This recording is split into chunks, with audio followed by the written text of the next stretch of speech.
Olá pessoal, tudo bem com vocês?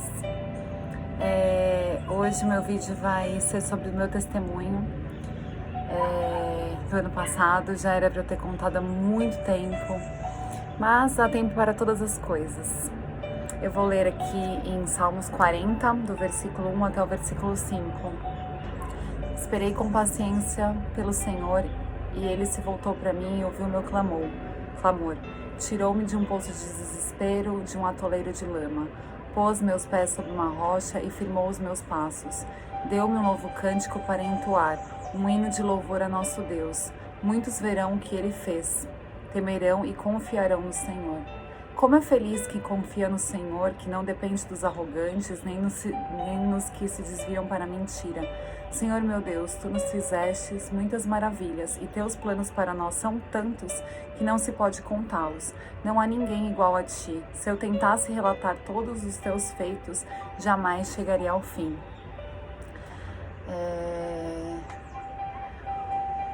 O que aconteceu comigo e com meu marido ano passado serviu para mostrar o quanto fé, nós devemos ter naquilo que nós acreditamos que possa ser real.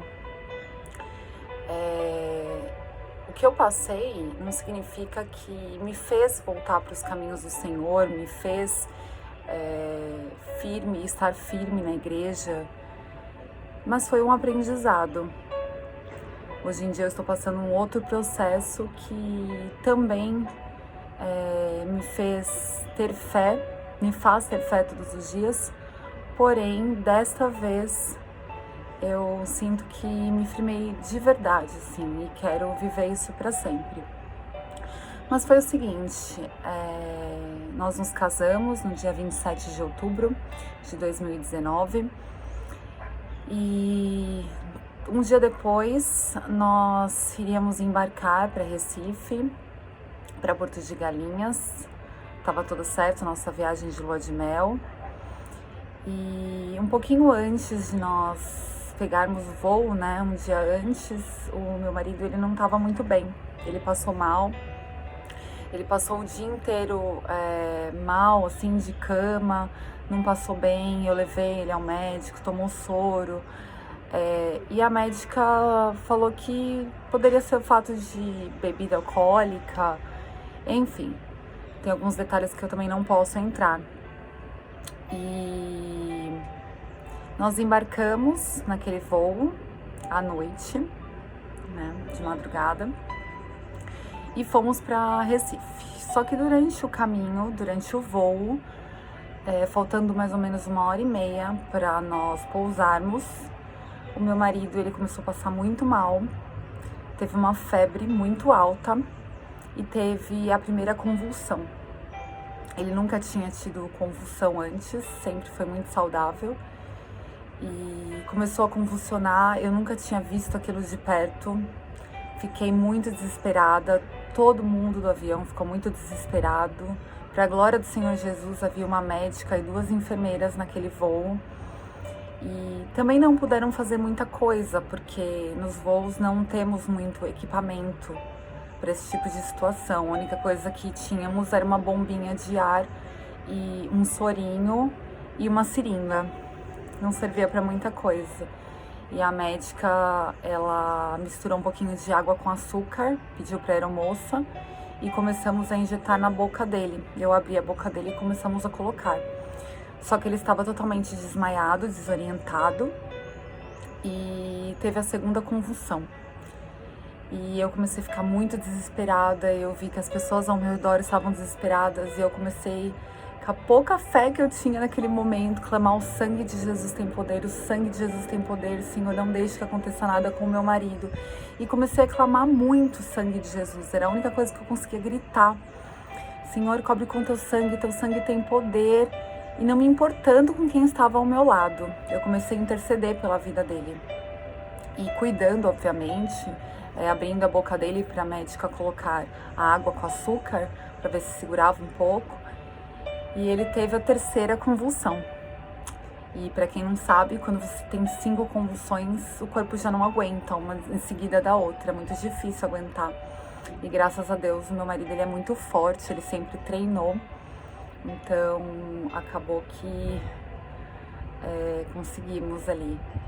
E nisso eu fiquei muito desesperada. O piloto saiu, né, da cabine para falar comigo, para ver se tínhamos a possibilidade de pousarmos em Salvador. Porém, não deu certo de nós pousarmos e nós teríamos que esperar pelo menos mais 1 hora para chegarmos em Recife, mas que ele já estava conversando com a torre, pedindo uma ambulância para nos esperar na pista. E assim foi, 1 hora e meia desesperadora, só conectada com Deus, buscando a presença, buscando um auxílio, que foi o meu socorro naquele momento. E foi muito desesperador mesmo, parece que o tempo não passa, né, quando estamos em desespero. E graças a Deus conseguimos pousar, ele veio deitado na porta do avião, atrás da cabine. Eu vim debruçada nele, eu e a médica segurando ele, porque não podíamos também sair dos nossos lugares. E para honra e glória do Senhor, nós pousamos e a ambulância realmente, os paramédicos já estavam na pista, fomos os primeiros a descer. Eu lembro que eu consegui pegar minha bolsa e mais uma malinha, o restante das malas ficaram todas no aeroporto e nós entramos naquela ambulância. E no primeiro momento nos levaram para o SUS. E chegando lá, eles colocaram meu marido no chão, sem maca. E a médica simplesmente olhou para mim e falou: deixa ele aí que 1 hora ele melhora, a gente não tem o que fazer porque a gente não tem leito. E eu já chorando naquela angústia, desesperada, eu falei: não, ele não pode ficar aqui, nós temos que levar ele para um hospital melhor. E aí eu pedi para o motorista da ambulância nos levar para o melhor hospital de Recife. E ele falou alguns nomes e eu acabei resolvendo ir para um hospital chamado Real Português. Que, por sinal, a maioria das pessoas são muito evangélicas. Me ajudaram bastante. Eu tenho um carinho muito grande por todos os enfermeiros e médicos daquele hospital. Até hoje eu tenho amizade com alguns deles. E fomos para lá. E durante a ida na ambulância, não prenderam ele na maca. Eu tive que ir debruçada, segurando o meu marido. Foi uma prova, assim, que eu não desejo para ninguém passar, porque você realmente tem que ser muito forte. Chegamos ali naquele hospital. Ele já foi atendido de emergência, né, na enfermagem, e me tiraram da sala às pressas, não deixaram eu ficar perto dele. Eu lembro que eu sentei no chão, comecei a procurar uma tomada para conseguir falar com alguém daqui de São Paulo, consegui falar com a minha irmã, graças a Deus, pedi para alguém ir para lá me ajudar, até por conta de convênio e toda a parte burocrática. E fiquei ali no aguardo, né, sempre orando a Deus para me guardar, para guardar a vida dele. Fiquei em espírito de oração. E até que veio a notícia de um médico falando que ele estava muito mal e precisaria urgente ir para UTI, para um leito de UTI. E que eu poderia ir junto, né, tem alguns hospitais que permitem a companhia, né, dentro do quarto de UTI. E eu fui para lá com ele precisava fazer uma tomografia, uma ressonância para ver o que havia acontecido. E fomos. Peguei as minhas coisinhas, eu lembro que eu não tinha onde deixar minhas coisas, eu joguei embaixo de um sofá na recepção e entrei sempre orando. E eu lembro que nesse dia ele fez os exames, os médicos falaram pra mim que a CPK dele estava muito alta, o normal de uma CPK de uma pessoa é de 300 a 500 o número, a dele chegou a 55 mil, impossível uma pessoa sobreviver a isso, nenhum atleta de alta performance consegue ter uma CPK tão alta, de 55 mil. E o sódio dele estava muito baixo e era muito perigoso ele ter outra convulsão. E foi o que aconteceu. No mesmo dia, ele teve outra convulsão à tarde e eu estava dentro do quarto de UTI com ele, sozinha. Comecei a gritar, os médicos vieram, conseguiram normalizar e ele ficou entubado, desmaiado, durante 5 dias. 5 para 6 dias. E ficamos ali, fiquei sempre pedindo a Deus, ficava lendo a Bíblia para ele, mesmo ele desacordado, ficava louvando, ficava falando, ficava massageando, para não causar feridas também no corpo. E nisso o meu cunhado acabou chegando, conseguiu um voo depois de um dia e ficou ali comigo, graças a Deus, me ajudou bastante, mas eu fiquei todos os dias no hospital com ele, dormindo ao lado dele. Numa cadeira, assim, foi um pouco desesperador, porque eu fiquei praticamente quase 3 dias sem comer, sem dormir, sem descansar. Eu tava realmente parecendo, eu falo que eu parecia um zumbi naquele lugar. As pessoas olhavam pra mim, ficavam com dó de mim, vinham me abraçar. Eu lembro que uma médica, um dia ela me abraçou, ela se compadeceu pela minha dor.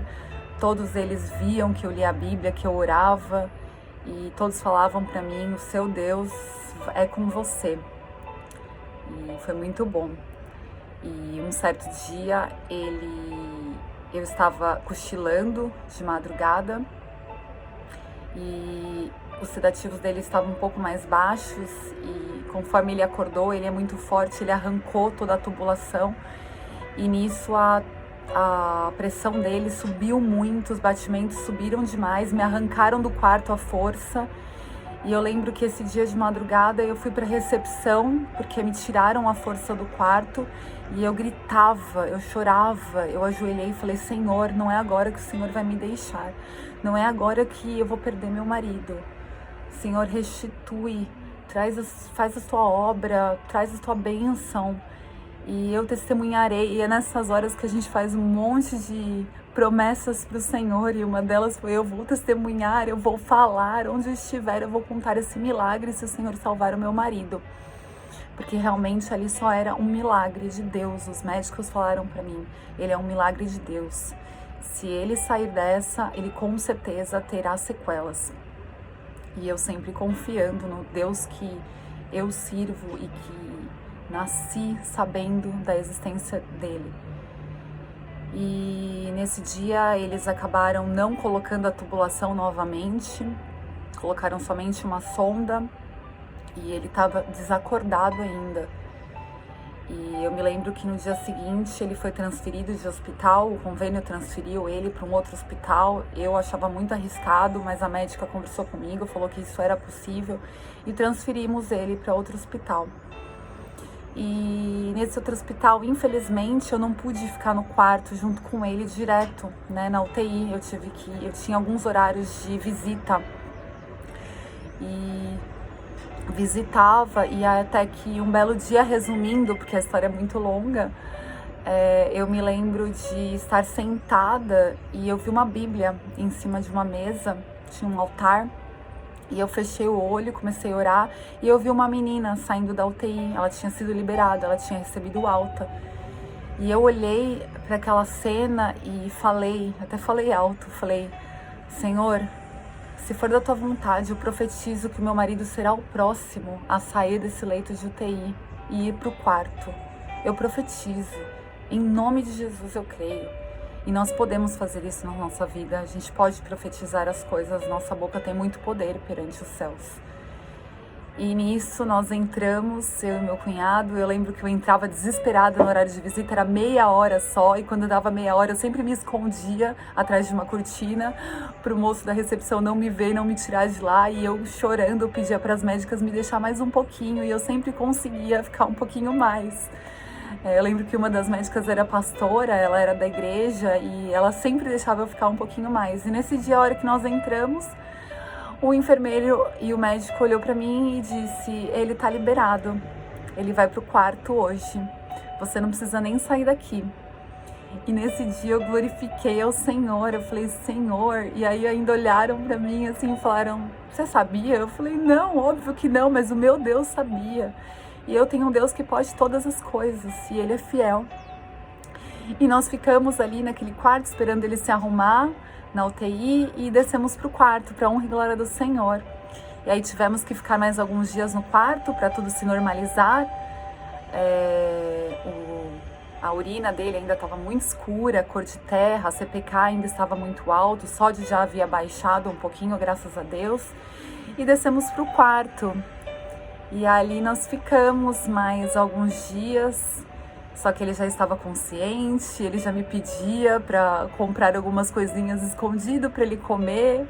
Um dia eu levei uma coxinha, levei um docinho, E para honra e glória do Senhor, eu comecei a falar: Deus é muito bom, nós vamos ter que agradecer muito ao Senhor por você estar vivo. E Ele me disse: Deus realmente me deu uma nova chance. Me deu uma nova chance, porque é muito difícil alguém sobreviver em um dia a 4 convulsões muito fortes. Eu lembro que no avião ele se debatia muito, eu fiquei toda roxa porque ele me batia, ele virava o olho, ele vomitava em cima de mim e aquilo me marcou bastante. Ele não lembra das coisas, mas eu lembro. E eu ainda conversando com a minha mãe, eu disse: quando eu voltar eu vou precisar de muito psicólogo, eu vou precisar de muito remédio para curar esse trauma que ficou em mim. E graças a Deus eu consegui ficar bem, graças a Deus, e ele também. E aí até um certo dia, depois de uns 3, 4 dias, nós tivemos alta do hospital e pudemos voltar. Não chegamos a ir para a pousada, para o nosso hotel, mas tudo bem, estávamos com vida, estávamos felizes, porque ele estava bem, para honra e glória do Senhor. E voltamos. Ainda houveram alguns impedimentos na volta, porque o pessoal do aeroporto não queria deixar a gente embarcar por conta do laudo dele. Mas essa médica, a Conceição, ela me ajudou também até nisso. Ela me mandou uma cartinha ali para o aeroporto e acabamos voltando. E sempre que a gente recebe uma bênção, né, a gente quer contar. E eu contei para algumas pessoas, mas eu nunca contei aqui para tanta gente. Nunca testemunhei na igreja, sendo que foi uma das promessas que eu disse ao Senhor que eu faria, que era contar os feitos que o Senhor fez conosco ali naquele lugar. E muitas pessoas estiveram comigo em oração, muitas pessoas estiveram comigo nos momentos mais difíceis, e eu peço a Deus pela vida dessas pessoas também. Eu agradeço demais as orações, eu agradeço por estarem comigo ali. Não puderam estar presentes, muita gente queria ir até lá, mas não tínhamos condições, porque estávamos até sem hotel nos últimos dias para deixar as minhas malas, para deixar as nossas coisas. E para honra e glória do Senhor deu tudo certo e eu glorifico a Deus. Eu, infelizmente, né, nesse período, logo que a posse passou, eu não voltei para a casa do Senhor, eu continuei vivendo do jeito que eu queria viver, do jeito que eu achava correto. Mas para honra e glória do Senhor, tudo tem seu tempo, né? Em Eclesiastes diz isso: há tempo para chorar, há tempo de rir, tudo tem um propósito do Senhor. E esse foi um dos meus testemunhos de fé, e que eu obtive a vitória, que nós obtivemos a vitória e a nossa bênção, e para honra e glória do Senhor. Meu marido está bem, não tem sequela nenhuma, está super saudável, as coisas estão dando certo para ele, e graças ao Senhor que teve misericórdia de nós. Foi a misericórdia do Senhor que nos salvou e nos tirou daquele lugar vivos, né? Porque se acontece alguma coisa com ele, provavelmente eu também não aguentaria. Eu não teria forças para aguentar. E é isso. Espero que vocês tenham gostado. Espero que tenha servido aí como edificação para a vida de vocês. E é isso. Toda a honra e toda a glória seja dada ao Senhor que nos formou. E viva o processo. Viva o processo, porque vale a pena o Deus que nós servimos. Vale a pena ter obediência, vale a pena ter santidade, vale a pena estar nesse caminho, vale a pena esperar e receber a honra, que a honra não vem do homem, a honra vem do Senhor que fez os céus e a terra. Um beijo, fiquem com Deus e até a próxima.